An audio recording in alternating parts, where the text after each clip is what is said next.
L-O-V-E.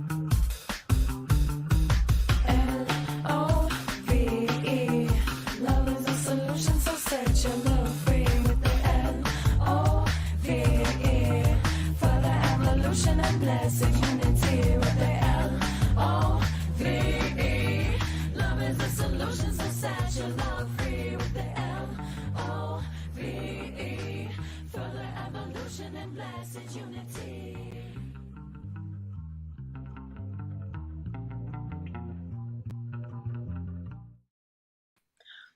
Good morning, everyone. Welcome to the Self-Love Show. You are here with me, Trish Wright, and Iara Line. And let's twinkle our beloved Dawn Light. She is out and about in the world. So if you haven't, go ahead and find us on Instagram. Instagram, YouTube, Spotify, Apple Podcast, and all that jazz, and I'll send in the link for you. And I'm so excited to introduce this really sweet show and this really, really sweet woman who I met on another show, which you probably have seen me on that show as well, called The Awakening World on Wednesday nights with Scott Thomas. So Yes. Oh, thank you for having me here, Trish. It's such an honor to be here. You do such a great work for humanity through this self-love show. Thank you. Thank you. Thank you, and you do too. And now I'm so excited to introduce you to the world, because you have expertise in a style and a tool that has really deeply touched my heart and soul, and I'm just lit to have you here. So I'll just introduce the show and we'll go into it. Have you ever asked yourself where you lack self-love or confidence or self-confidence? Where that is coming from? Oh, let's start over. This is why Dawn always does it. She's so good in the morning. It's perfect. Yeah. Have you ever asked yourself where your lack of self-love or self-confidence is coming from and how to change the situation? It is common for all of us to have moments in our lives where we lack self-love or self-confidence. It is part of being human. However, a constant lack of self-love and self-confidence can put a big toll on our personal lives, holding us back to create the love and the life we really love. Join us today. The Iara Line will assist us to uncover where our lack of self-love and self-confidence may be coming from, and will guide and share with us some powerful techniques to feel worthy and confident. Yes, we need more of that. Yes. Iara Line is a family constellation facilitator, an NLP coach, and a speaker for the growing conscious learning movement. Her passion is to help others on their path to healing, clearing, and creating the life they really love. She is the founder of the Life Change Breakthroughs and the Ancient Knowledge for the Modern Woman. Thank you, Trish. You are welcome. Thank you. One of the things about... I'm going to go here. Yeah. So one of the things that I really love about family constellation work is that it's really touching generational trauma. And not only is that a big thing in the world right now, it's a big conversation, but it's actually a really true conversation, because we're starting to look at how not only the systemic sort of belief system that we have going on in the world, but also how our families or our generational families, or how it's touching our DNA, is still stored in our mind, body, and spirit.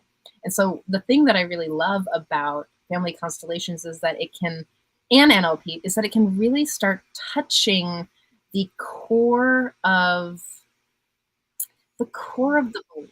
Like, you get to start tracing back how we got here. And that is one of my favorite things. Like, I'll be writing a dissertation on how we got here, and I'll and I'm curious about how you see your work changing, we'll say, the oppressive systems in the world. Yes, thank you, Trish. Yeah, the oppressive systems in the world. Yes. We change one person at a time, right? Because as you told so well, we are in a greater system called humanity. We are human. We're inside a human system. And within that human system, we have smaller systems, we have tribes, we have communities, and then we go all the way to our family system.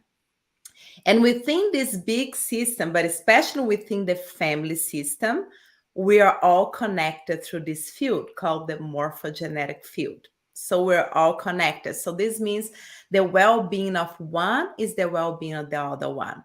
And this means the one thinks and behaves influence the way the one thinks and behaves. It's part of our collective memory, right? We have our humanity collective memory. We have our family collective memory, as you told, in our cells, is right here, is running in our bodies. And it's in our field as well. So I said, how can we use family constellation to work with these oppressive systems? It is working one person at a time. Because since we're all connected through this morphogenetic field, the field that all knows, that has all the information, that maybe the mystics would even call the akashic, there is some connection, but in family constellation, we call the morphogenetic field. We work with one person that has a trauma. So I like showing my little guys over here when I do the one-on-one family constellation. But if you heal that one person over here, you're gonna heal the future generations, like this mother. You're gonna heal their children as well. And wanna heal whoever came before also. That's what I call is like the magic about family constellation. And it's one person at the time, but one person can have that ripple effect, right, in the whole family system. Then you go to another person, go to the whole family system, and eventually, that's why I tell everybody should have at least one family constellation their lifetime. I believe we would be able to heal the world little by little through that. Yes, exactly. So I love, see, this is why I love it so much. And I don't know if you probably express that out very often in that specific way, but Mm. I've had about five. I've been in about five, and I've been in the field a lot, and I think that it's just a really powerful place to to be, to experience self and to experience family, to experience um, just your generational, Mhm. a generational piece. So can I just share one of the experiences that I had? Yes, please. I was in a group, and it wasn't a traditional family constellation group, but it was one of these ones where um, the men in the group watched the women walk a timeline, and it was the timeline of sexual trauma. Mhm. It was an incredibly powerful. So it was like, how far back can you trace sexual trauma in your female familial line? Mhm. And it was wild because, again, if you don't know, you're listening to your body, you're listening to your mind, you're listening to the feelings, the sensations in your body as you walk this line, and it was really profound how many generations back my female generations had experienced these things, and it was a really profound moment to have that aha, but also to be able to walk forward from there and to work with healing that line, transforming that line, and how far Mhm. to go.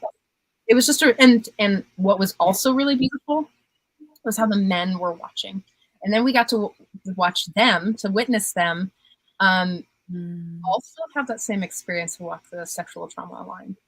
It was it was a really profound experience. I was like, wow, I had no idea what I was getting myself into, but that was cool.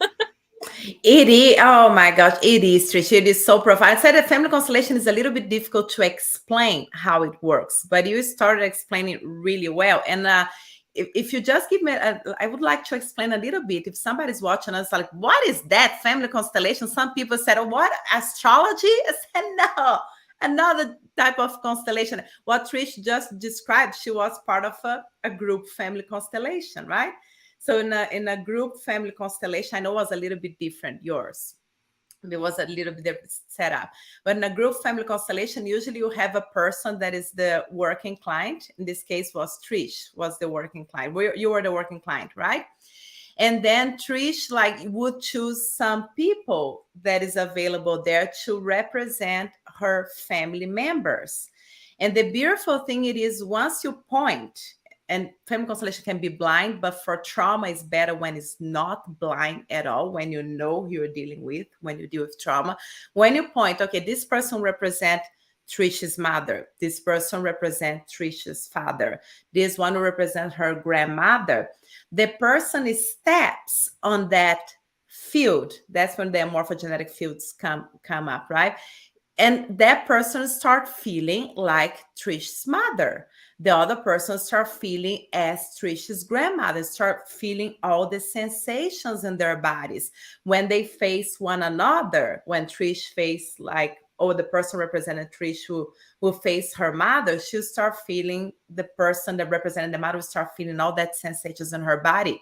That can be good, but can be bad as well. And those sensations come up so we can deal with them and how we can bring things back to balance, finding traumas where traumas came from, and bringing the healing and resolution for that situation.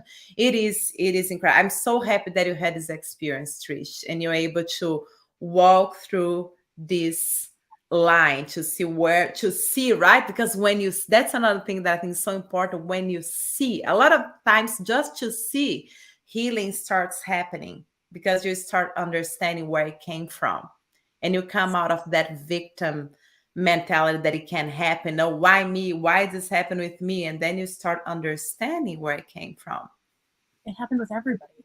And that's when we start recognizing that it's a human condition, that it becomes less about, oh, it's my lineage or me, or, you know, no, it's just everybody. And then it becomes more of a collective, a choosing to heal the collective wound, or to transform the collective wound.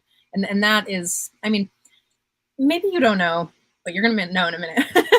Yes. I look at a lot of, I guess what you might call me as a sociologist, in the sense that I look at how the individual impacts the system, the social system, and how the social system impacts the individual. And one of the things that I love to do is start to sort of peel away the layers of well, hierarchy or oppression or those things, because they're ingrained in our society. They're like, they're subtly taught to us through the language that we use, through the way that we're socialized and the way that we're conditioned. So that's education, that's familial systems, that's religion, that's the language of the laws, that's the way that gender roles. I mean, there's like all these different layers that I like to look at and start to really kind of dissect and dissolve and look. And so the thing that I really like about family constellations is that you get to trace it back, not only for yourself, but for other people. And you get to participate. No, I love the participation piece of becoming It is. someone else's. I was a grandfather a while ago, and I got to hold the lineage of men in this one line, and how I got to use the like big back support, you know, and it was just, they're just really profound experiences that, you know, there's lots of research now, right, that is coming about intergenerational trauma and how it literally impacts the DNA. And if you want research, text me, I'll send it to you. Oh yeah, I love it. I just bought a whole book about that. It's like a friend is one of the authors. It's not used in my bedroom, it's not in the office, but all about that. And it's a lot of new research. Yeah, please send me the new things also. I love understanding that. Because as you told, we're all here to find ourselves. We're all here to heal, and to heal as a collective, not just ourselves. Even though we know when we work on ourselves, other get affect as well. But yeah, please send that. And as you thought about just participate in a group family constellation, you get the healing as well. Yes. especially if that thing happened with you. And a lot of things, because we're all connected, so a lot of things is one thing that is common to everybody that is there, and you have that healing. You receive that just by representing a family member of somebody's family. Exactly. That's the really amazing thing. Um, Mhm. let's talk a little bit about um, the because I know that a lot of people can, including myself, I'm just a regular human being too, um, that there's a distinction between self-love, self-confidence, and arrogance, and a false, like we'll say, a false sense of, like, I'm not a person who hates the ego. I'm not an ego basher. The ego is here on purpose. It actually is here to protect us. We need that. Mhm. It's a strategy to get your needs met. It's, I mean, personality, identity, and ego, which I call Mhm. personality, identity, pie. Um, that all of those things are strategies to get your needs met, and they're important. It's important to nourish um, the authentic, integral, healthy versions of those pieces. So I'd love to just kind of go into a little bit um, of kind of the distinction there between sort of like this self-love and self-confidence that's coming from an authentic place of one's integrity, like the alignment between thoughts, words, actions, Mhm. and sort of this false sense of self-love in confidence. Yeah, I know it's a subjective matter in a way. People interpret self-love and self-confidence in a different way. I'll tell you my personal interpretation about self-love and self-confidence. And when I say personal, I really use myself and as an example for the self-love. For me, it's about having integrity to put in you first, to put in your needs first. And that's not being egoistic, that's not being narcissistic, nothing at all. But really understanding what your needs are and putting them first. It's just the same thing like put your mask first before putting a mask on somebody else. And for me, it has been like a whole process, because for me, I was almost like raised in a way that I need to help others first and me later after. And I suffer so much with that. This is like one of the reasons also that put me in this line of work. I've been working with that in myself for so many years, probably like 14 or 15 years that I've been working. So I understand now that it's like, okay, I need to take care of myself. I have all these clients waiting for me, but I need to do my workout. I need to move my body. I need to find that time to feed myself in a proper way, to prepare my food, or to go buy a very healthy food instead of just buying some eating potato chips or something like that.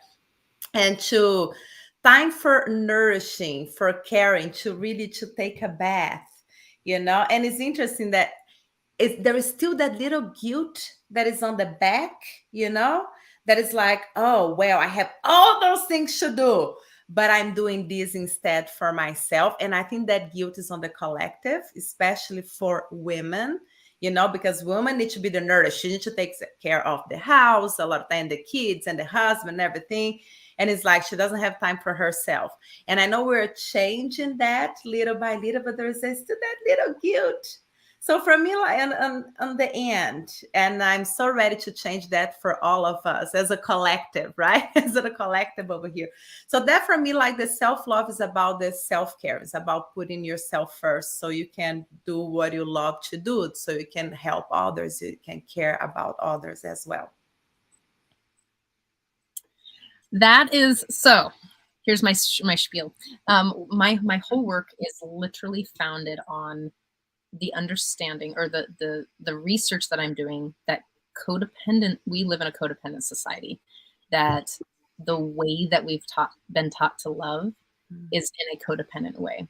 So one of the things around, you said specifically women, that gender roles specifically have been used to create this dynamic, and so has marriage. So marriage was created as a institution of property management, that when you married a man, Mhm. that you didn't get his estate, but that it was a place where any heir that you was born to a woman's body would keep the estate and the money and all of those things. So in the bloodline, it's Mhm. incredibly fascinating to trace all of these things back. So in religion, the same thing. And they use, guess what they use to control us? Guilt and shame. It's a Guilt social, and shame. I know, Mhm. and it's really fascinating because if you're learning guilt and shame by the time you're, an infant to 7 years old, how do they tell you you can't do that bad? No, like they're using these things, And then the thing, yeah. like they're using these things, these we'll say tools to keep you from doing those things. Now, I'm not saying that conforming to social norms is a bad thing. This is why Mhm. how we get our needs met in society, Yes. and it's beneficial. It's just, I want it to come naturally and authentically from you if that's what you want. Or find ways to help you feel vibrant and alive and untethered. Like here's an example. I spoke to a man on the East Coast recently who is in a community where he wanted to, he's always kind of liked men. Like he's Mm. always fantasized about men, but is living in a community. He's a Black man who isn't allowed to express that. And we had 1 hour a discovery session where he was able to express and share fully with me, and really got to understand that there was nothing wrong or bad about it, that his culture, his family, the community he lived in, the fact that like there's like a sort of social component and a larger component about masculine and feminine that was just keeping him from being fully expressed in himself. And he's like, I think I just wanted to be seen and acknowledged in that. Yes. And just that piece of, again, we can delayer, that's what I call all of this is delayer the belief systems that keep us from living, what did you say? Living full love. You had something great. Oh, I think I said feeling your life in its fullest, probably. Live the life we really love. It was Yeah, just and even, live the life we love. Absolutely. Yes. And self-love, such a wow, that's a beautiful experience that you just shared with your client. Is so important that to be able to express. And if you just the parents started say when between like 1 year old, 0 year old, when you're still in your belly, all the way until the kid is 7 years old, right? To little by little changing, giving some more freedom and implementing some new things in their daily lives so they'll not feel guilty to express who they really are. Absolutely. Yeah. And they'll not be guilty if they like to do something. They're in relationship and they want to take care of themselves. They want to take this time or they want to do something that is not conventional according to societies, not to our society. yeah. Absolutely, yes. And that's why I think, NLP and family constellations and I, IFS. Like there's so many things that are really starting to look at our generational, the way that we use language. And NLP is really big into that, right? I took a Right. 3-day course many, many years ago. And Mhm. what was really fascinating to me is really to, in my course, it was like really to look at the definitions of these words. I got a whole lot of distinctions and all of Mhm. that jazz, but it was really like, and now there's certain words that I don't use anymore. I try not to use the word healing, because healing implies brokenness. I I understand. try Yeah, not it's to the use way the that we word perceive word, words. Mhm. right? Like the at that time, was it which at that time? Somewhere around that time, we were talking like Obama had that whole he was running on the platform of hope, right? Mhm. And we're really talking about hope as Mm. the equal and opposite of that. So if you're thinking about it, there's a belief that there is none, right? That Mm. hope is a double-edged sword, and we were really talking about, oh, I'm hoping for this, which has a big, it's not going to happen. So when you're putting out, I hope, So it was really, really good to just think about the distinctions of language and how there is coming off, and the feeling, the sensation that those words bring up. There's a bunch of words that I don't use anymore. So I don't like healing because it has this identity of I need to heal so that I am broken so that I must heal. That's it. There is a connotation for sure. I still use the word healing, but I feel that in my body because it's on the collective. Of So course. yeah, so when I use, I can relate to that. I still feel that. And some people get repulsed by that as well. It's so interesting. They say healing. No, I don't need healing. It's all good with me. Oh, but I have this and this and this and this and this and this issue. But the word healing can repel a lot of people. It still can. I wish it not, because I like the word. I like the heal and the healing. But no, yeah, there's something broken. Nobody wants to, not say nobody. Most people don't want to admit they're broke, even if they are broke. Yeah. I use the word transform. Again, I can nitpick my own language. It doesn't really matter. Everyone can do whatever they want. So I use healing for like broken bones or broken skin, things that will connect back together. And I also just really there's a place in me that I'm like, oh, I want that person to feel like I'm seeing them as a whole person, that I don't believe they're broken, that need to be fixed, that I'm going to walk with you as a whole vibrant being. Again, this is my own beautiful. It's my own nitpicky weirdo stuff. But I also don't use things like master bedroom. I don't use the word master anymore. Just because the connotations of historically, not just in America, but historically, the intention of that word. Like the master bedroom is the bedroom in which the people who own the estate and have the slaves. Like, I just don't use that word. Separation, yeah. So there's just, again, do use your language the way everybody wants to, right out there who's listening. It's just some weird thing that I do. And again, NLP was really, really helpful for me in that sense. And I'm curious, I've heard a lot of people who there's some connection or family tie or something about NLP and family constellations. Can you talk to us about that?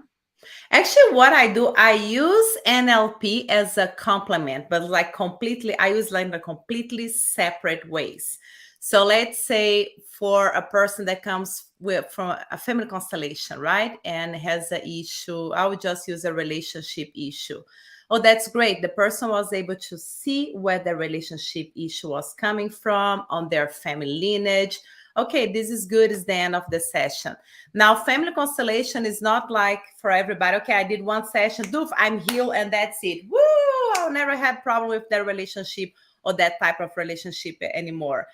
There is the person needs to do their own work as well. It can happen like this. I saw cases, it happened with me like this. One time was literally like I went to bed and the next day I was like, oh my gosh, it's gone. And was such a weight that I took out of my shoulders. But for most people, you still need to do the work.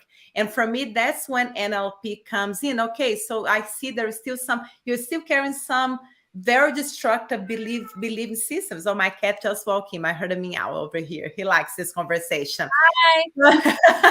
I just heard a meow. So you're still carrying that limiting belief systems, and you're able to identify that came maybe for a great grandfather, that belief system. But I see that you're still carrying it. So let's do some more active work right here on you right now. And that's when I like using the NLP for this type of work with the coaching. So one thing complements the other things. Now, some people that work with family constellation, they criticize NLP. And some people that want, like in Brazil, there is this lady, Miss Tizuku. And Tizuku was trained by Bert Hellinger. She's one of the first generations of trainers directly from Bert Hellinger, the creator from Family Constellation. And she actually translated all the books of Bert Hellinger to Portuguese. Wow. And she's in her 80s. She used NLP during her family constellation sessions a lot. She do it together. Yes. Of course, like I may use some techniques here and here, but I use more like of the pure one that came from birth. She used, and it's amazing because the client sit in a chair, right? Is sitting over there. Right away, if you can start observing the posture, observing the language that the client is using to describe the issue, and just from there, you can already have some information. But the information is on the mental so far, okay? Because NLP can be very mental. You're doing an analysis, Mhm. and you're just putting a profile. You're putting the client on that category for the analysis that you did, okay? From the language, from the body posture, and all of that. Then what I love about family constellation is completely out of the mental, is the field. And the field is giving you that information. The field doesn't lie. The field doesn't have any intentions behind of that. Oh, give me chicken skins, because it's the field. And that's why I like using a separate way, because I don't like categorizing anybody. I trust what the field has to say. I don't know if I Love answered your question. It's like kind of it's it's not exactly a question that needs to be answered. It's just more of a prompt. a Um, problem. yeah, and I was like, oh, I just love you. I'm having a great time. My the teacher that I was working with, Don Raymer, he went to a school that was an NLP school that taught family constellations, and it was very much woven in. It was very fascinating here in Marin. Marin, I don't actually know the school. Mhm. Oh gosh, it's so good. I'm just like basking in how juicy this work is, how transformative, how powerful and profound, and how fun it can be. Like, I mean, don't get me wrong, I had a lot of fun and I made sweet connections. We met bi-weekly or weekly for a year, and I made connections with those people. I loved them. Like, we became family. I mean, in Mhm. many layers of this term. Yeah. Her grandma and her grandpa and that daughter. It was a whole thing. And I'm curious, just if you'd like to take us through a little piece. Yes, I'll be happy to do that. And before, like, I go through this little piece of family constellation, we understand how important our relationship with our parents are, but not the relationship just here in front of you, you're in front of your parents, or what you say to them. It's the relationship that comes from the heart, is the acceptance that come in your heart to really take your parents as they are. Take whatever they gave to you, but take whatever they didn't give to you as well. So you basically take the good, the bad, and the ugly from your parents. And this is so important because what we see with family constellation work, that a lot of issues that people have, it is from not taking on the parents. That is taking is beyond accepting the parents. And I really like an exercise that we can do regards to our mother. And I believe Trish knows this one because I share in another program, and I keep sharing this exercise because I believe it's so powerful. So the mother is the one we're born through love, and the mother is the one that is our first love, is our first love. And the mother also is the face of success and is the face of good and fulfilling relationships that we may have, like with our partners, our romantic relationships. So what we see, that a lot of people that has issues with romantic relationships and issues also with success in life have that issue with their mother, even though they may think, oh, I have the best relationship ever with my mother. We go out for ice cream, for dinner, and it's great. And when you go deep and deeper, removing those layers, you see, okay, it's not as great as you imagine because you're not accepting an aspect of your mother. And when you're not accepting an aspect of your mother, you're not accepting an aspect of yourself, because you are 50% your mother and 50% your father. So I would like to invite you here for this short but powerful exercise. And I invite you, if you're watching us, to close your eyes. Close your eyes for a moment. Let's bring some grounding here and give a deep inhale. Inhale through your nose, deep inhale. Exhale through your mouth. Just bringing the grounding first and inhale one more time. Through your nose and exhale through your mouth.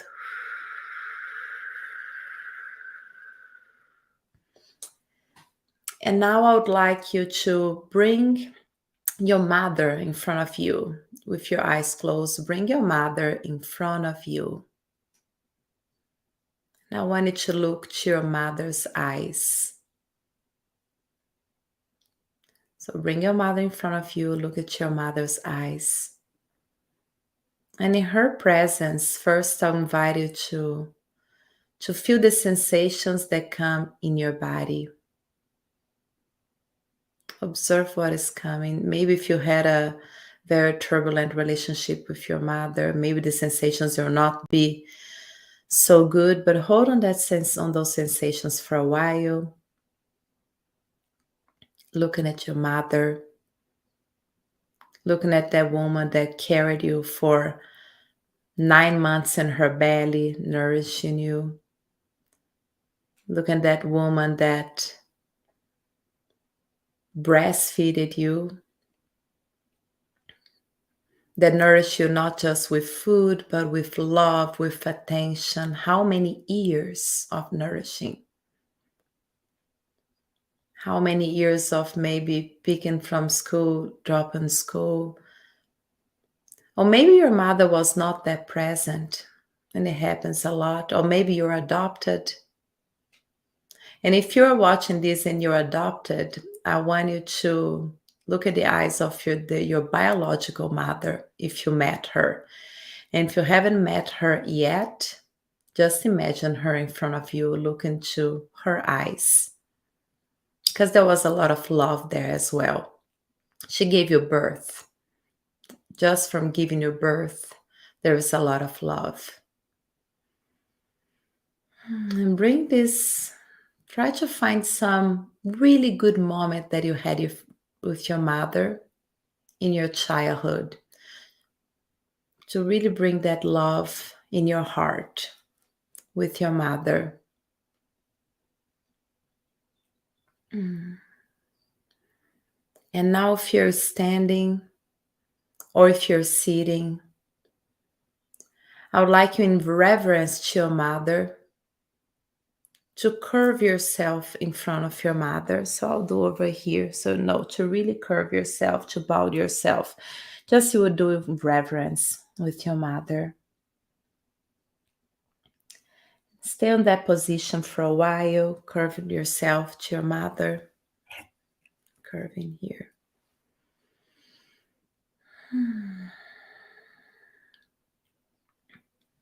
Feeling that reverence inside you for all she had done for you. She did a lot. She did her best. Just having that in mind. Mothers, they always do their best.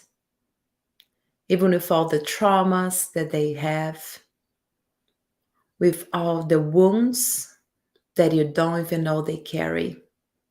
Our mothers carry a lot of their own wounds, their own traumas, and they did their best. And keep on that position of reverence to your mother. And from your heart, if you can't say, because maybe for some of you, you may not be ready to say that, but if you can't say, and tell your mother in that reverence position, Mother, thank you so much. Thank you. Or if you call your mom, say, Mom, thank you. Mom, thank you. Thank you for the life you gave me. If it wasn't for you, I wouldn't be here. And you can repeat what I'm saying to your mother, look into your mother. Establish that connection.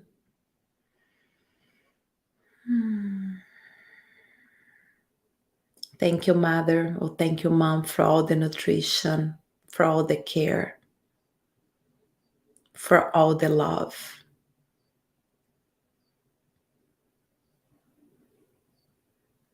And I'm so sorry that I couldn't see your wounds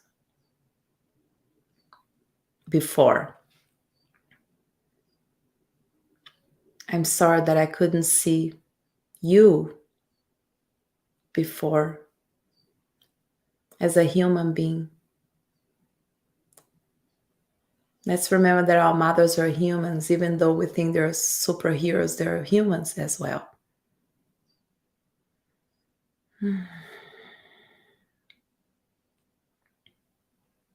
Just feel that gratitude one more time. Say thank you, Mother, just that gratitude. And now you can tell your mother, I am now ready to receive everything that you want to give to me. And I'm now ready to receive everything you gave to me before and I never received before. You can come out from your bow position and straighten your body. Look at your mom's eyes again. And I invite you to open the palms of your hands and imagine your mother give you something very, very special. I don't know what it is because it's very unique to each one of you. I can imagine a golden ball, a golden light coming to my hands.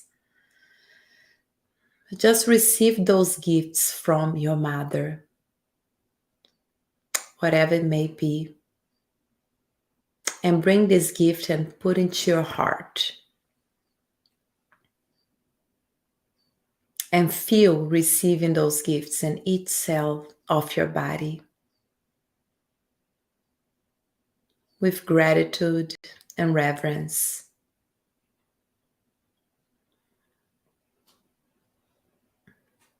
And say thank you, Mom. And now I would like you to imagine giving your mother a hug, a very loving hug. Maybe a way that she never hugged you before.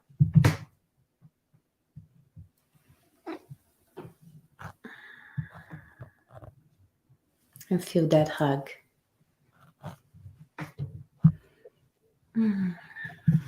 Mm. Start coming back little by little. I know for some of you it can be a process. Some of you that had very traumatic experience with your mother, it may not be an overnight thing. I invite you to do this exercise in a weekly or daily basis if you can, of the reverence to your mother. And if it's if it's too difficult for you to imagine saying these kind words and to have this gratitude towards your mother, I can invite you to imagine your second mother in front of you. It's still your mother, looks just like your mother. It is your mother, but it's just your mother in another octave, more conscious mother. And this may help you to have that connection. But it is so important to establish or reestablish the connection with your mother and take the gifts that she had given to you. So just know that. A deep inhale to come back to our field. I want to tell to those that did that, family constellation works a lot on the soul level. So if you did this exercise and if you keep doing this exercise in the soul level, and doesn't matter if your mother already passed away, she will receive these messages. And I have my kitty here with me. He loves the family constellation. On the soul level, the message will be received. Just know that. Thank you, Trish. Thank you. That was beautiful. Hmm. That your, Hmm?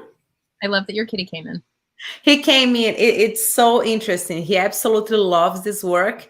And on the beginning, what I would do, I would just lock the door, and he would be meowing. Or when my husband is here, he'll put out of his in the garage because I'm in my home office right now.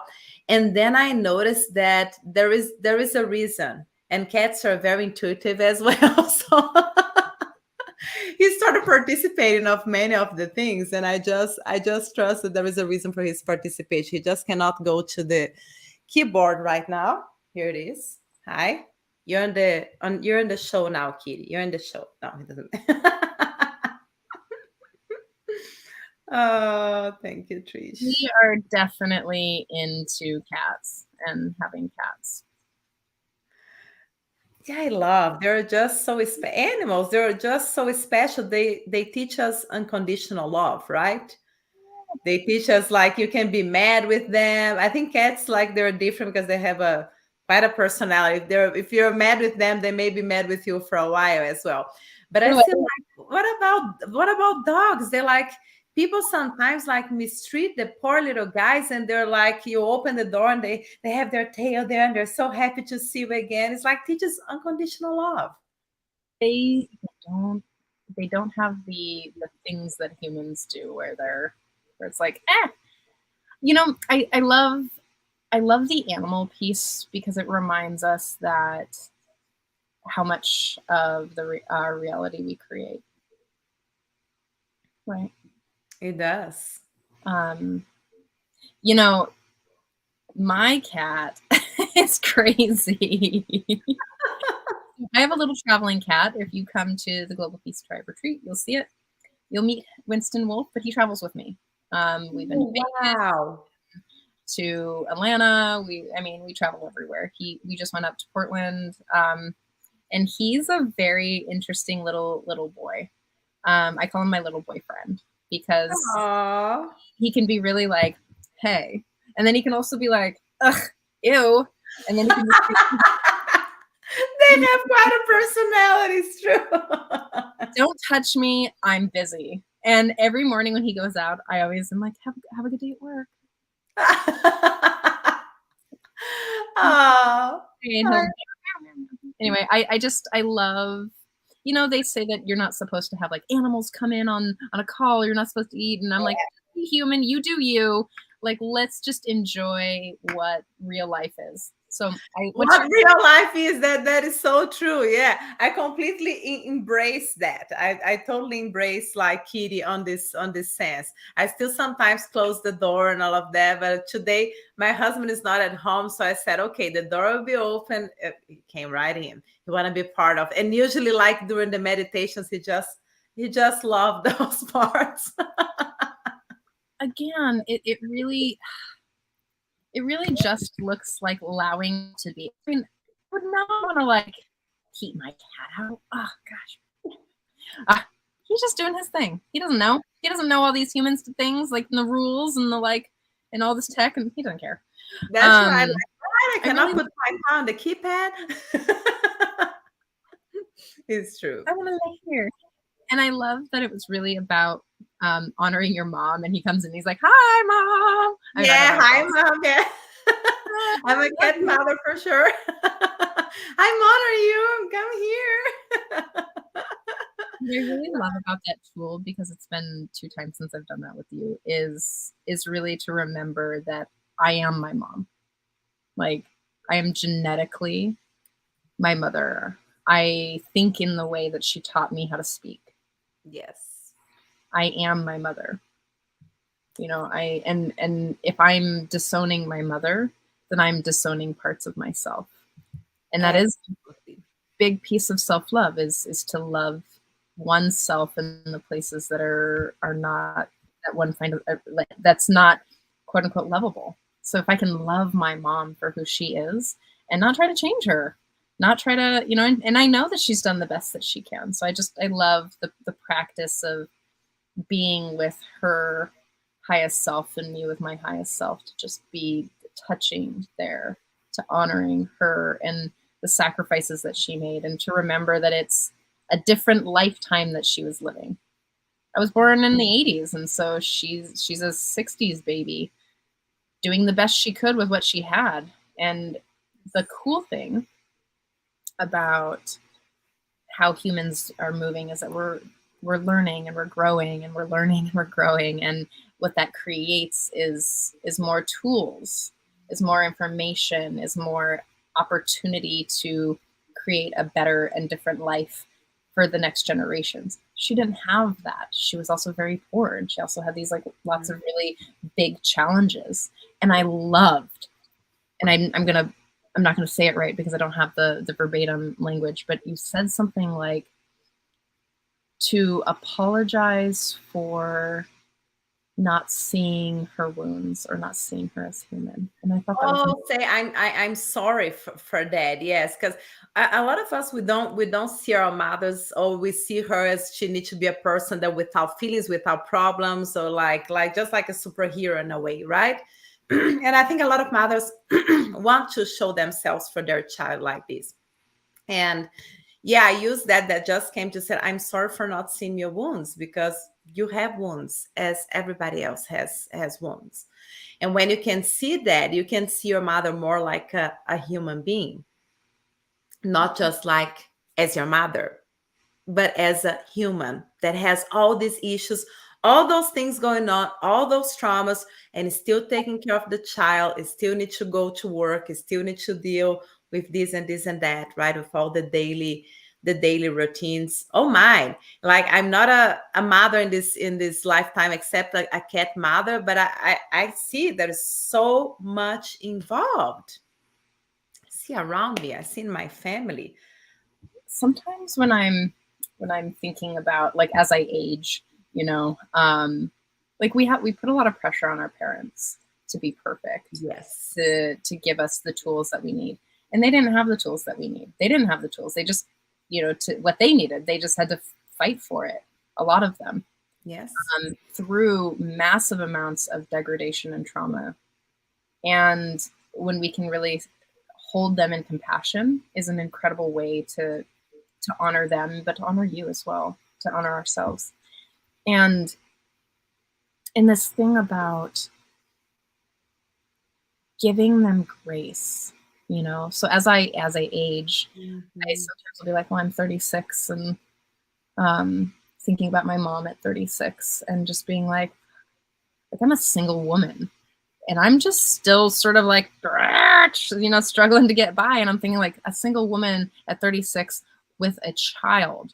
I really think about moms a lot. I think about single parents a lot, and how incredibly difficult it is, especially if you live in poverty, and and the lower income realms. Like, and I think about that a lot because again, sociology. I'm really studying these pieces, and one of the pieces around actually how hard it is to move class, to move your socioeconomic status. It's not necessarily just like a mind thing, but actually how difficult it is to go from low income to middle class. It is actually profoundly difficult.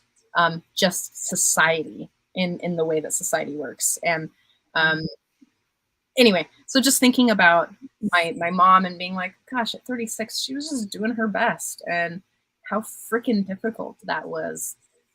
So I send her a lot of love in that realm. That was just a really Yeah. practice, Yara. Thank you. Yeah, you're welcome. Yeah, I think it's a practice that we can do like sometimes on a daily basis, on a weekly basis, for a person that believes that they has a hard time to even express themselves in front of their mother. Do it this way, because it's on the soul level, it's in the higher self level. So right. So the message is being transmitted, the energy is being sent over to your mother and to the field to bring that healing, and you can receive all the gifts, because there are like so many gifts that I believe that most of us still didn't tap, that came from our parents and from our ancestors. Exactly. Exactly. One of just really cool thing that I started doing is one time I was like, I'm so alone. And my mom, maybe like, oh, not even a week later, said the exact same thing to me. And I was like, but you have family around me. And I was like, oh my God. And then I started reaching out to all my aunties. And I was like, did grandma have this too? Because I was like, do you have this? And she was like, yeah, I totally have that. I believe. Oh. And then I was like, oh, did grandma have this? And she was like, well, yeah, because, and I started to look at these running sort of thought processes. And there's a couple of my family beliefs that I was like, oh my gosh, my mom has it, my aunties have it, my grandmother had it. My grandmother had a hairlet, I don't know how to say it exactly, a cow palate. And her parents, she was an only child, and her parents were very aggressive with her because it cost so much to get this surgery, and she was a burden. And there was she spent a lot of time alone.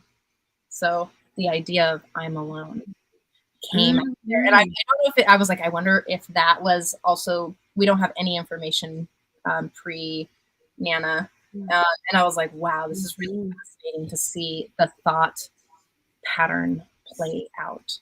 Yeah, Anyway, that's a great exercise. I said that we should know more about our history.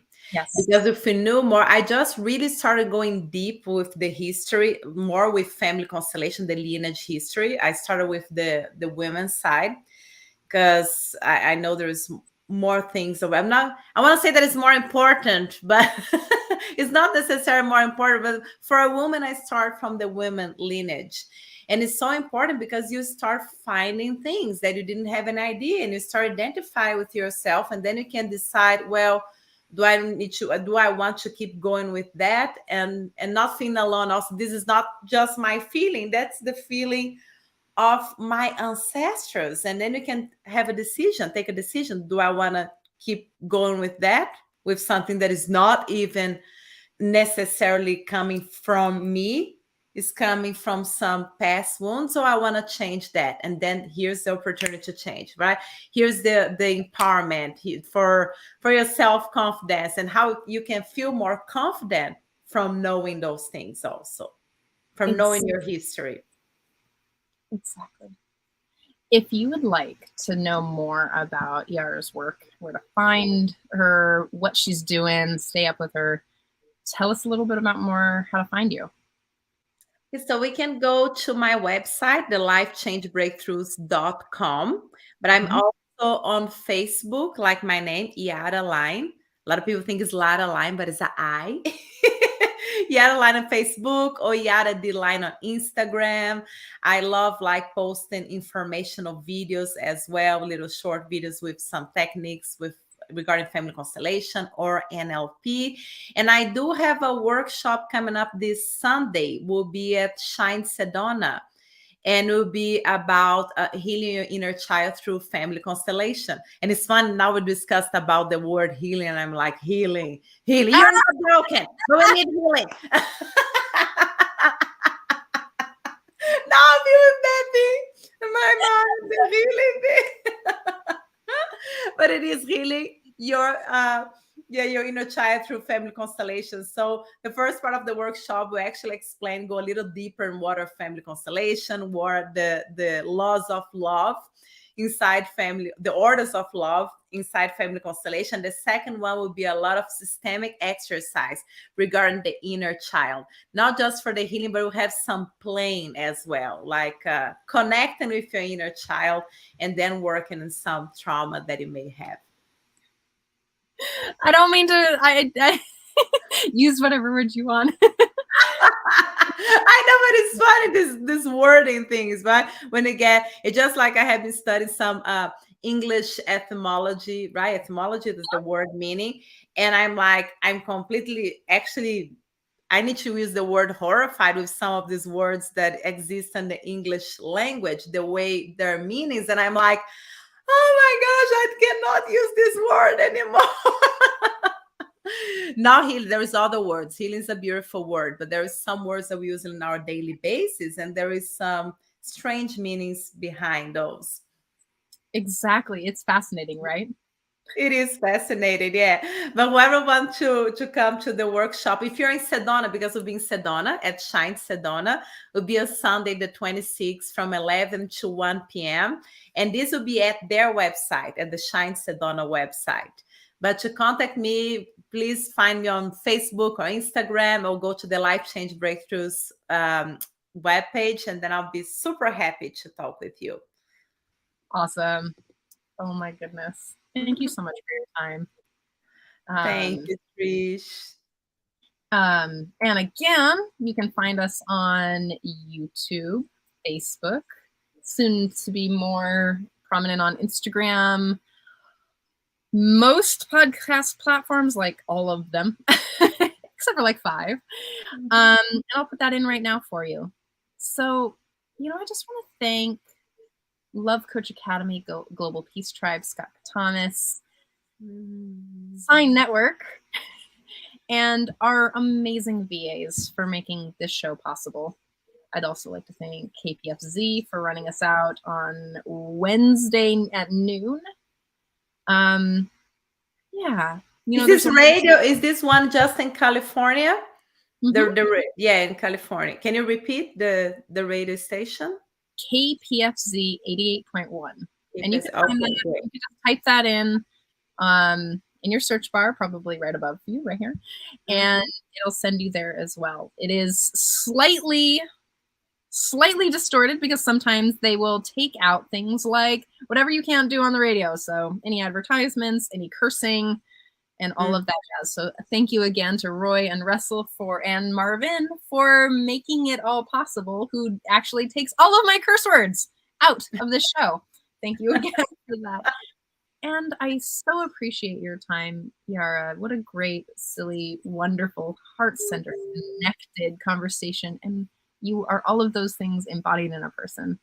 Oh, Trish, thank you so much for the opportunity for being here, sharing this information with your guests. And I just love the work that you do. As I thought on the beginning, is such a good service for humanity. You're like presenting these different people, different techniques. What can we do to really have the life that we love? We deserve that, people. We deserve that. We came here to be happy, to be loving, to be abundant, right? It's our birthright. So let's embody our birthright.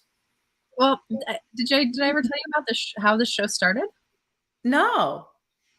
So the Self-Love Show was created at the beginning of the pandemic. Both Dawn and I lost our jobs. I was an executive assistant for an international children's tennis company at the time, working part-time, making $35 an hour, working with kids. I mean, kind of working with schools and working with my boss, who was one of the most amazing bosses I've ever had in my whole life. Like I actually miss him a lot. Him and his family were just like so sweet. Because all the schools shut down first. And so at that time, I lost my job. I had nothing to do. Scott Thomas decided that he was like going to let me come into his Love Coach Academy program. Wow. And because he saw something in me, and I was like, oh, thank you. And I was in his program, and one of my best friends was murdered by her partner at the 20th, I think, of March, like somewhere around here, maybe even a couple days from now. And it occurred to me as I was sitting there, and I was like, people lost their jobs. People lost their livelihoods. People can't afford therapy. People can't afford coaches. And what can we do that would actually help people? And with Scott's, musing and motivation and encouragement, you should build a show. And I was like, well, I don't want to do it alone. And so my friend, one of my best friends, I was like, hey, what are you doing? You're a coach, and I know that you're in this spiritual psychology program. Do you want to maybe build a show with me on self-love and on how to help people with this? Because, I mean, let's get real. Like, it's not about just loving myself, but loving myself is a great foundation to love other people. You don't have to love yourself to be loved, and you don't have to love yourself to love other people. Just make that clear. And she was like, yeah, let's let's do that. And we started at the beginning teaching ourselves, teaching every week. And it occurred to us, it was like, maybe our style doesn't work for everyone.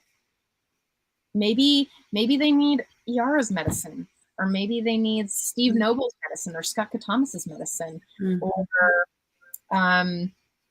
Jessica St. Michelle's medicine. Like, just because I've got tools doesn't mean that it's going to work for everyone.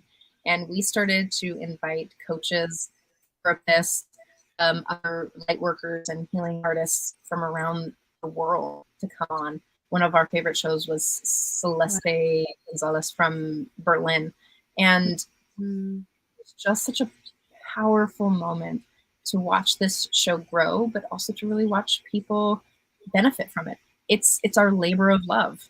It is the volunteer work that I spend a lot of time and effort and money on. Dawn and I really give our heart and soul to this. So, yes. Oh, thank you for that. So much appreciated. I'm sure that thousands and thousands and millions and it's growing of people, we even have a deep appreciation about that. It's just, it's so good to know that this exists. The Self-Love Show. And Trish and Dawn. Thank you so much for your time and energy today. I can't wait to meet you in person someday. We will come here to Sedona. We will for sure. I'm hoping to. There is a film festival that I want to make it to, and I'm working on that. Oh, nice. Well, it's here. Film festival here. Thank you so much, Trish. And as I thought, if everybody needs anything, I'll be available for personal family constellation sessions, one-on-one sessions, online sessions, or if you just want to talk and see if it's for you or not. I'm putting myself available here for you and for your public. All right. Thank you, Iara. And we'll see you all same time, same place next week. Bye, y'all.